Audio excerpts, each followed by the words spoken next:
అంతలో మేము ఇప్పుడు నాది మెదక్ అండి, మెదక్ డిస్టిక్ నుంచి నేను వచ్చాను. ఎందుకు ఆయన మీద అభిమానంతో అతను చెప్పిన మంచి మాటలు కూడా కొన్ని నేను చెడ్డని కావచ్చు, నన్ను మార్చినాయి.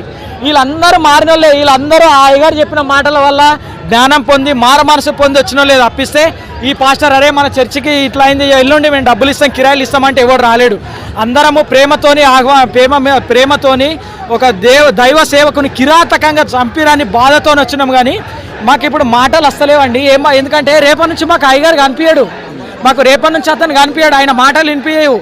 అసలు ఎట్లా అంటే 2 కూతుర్లు ఉన్నారండి. ఎంతోమంది మాలాంటి వాళ్ళను దగ్గర తీసుకొని ఏమంటారు దైవ సేవకులు ప్రసంగించేటప్పుడు వెళ్ళేటప్పుడు ఎంతోమంది అక్కడ ఉన్న వాళ్ళకు కిరాయిలకు డబ్బులు లేక ఎంతోమంది కిరాయిలు ఇచ్చి పంపించినోడు, ఎంతోమందికి అన్నం పెట్టిండండి. అంత మంచి సామాజిక సేవ చేసిన అతను ఇప్పుడు ఈ మధ్య లేడంటే ఎంత బాధ. మా కుటుంబంలో ఒక అతనిగా చూసుకున్నాం మేము అతన్ని.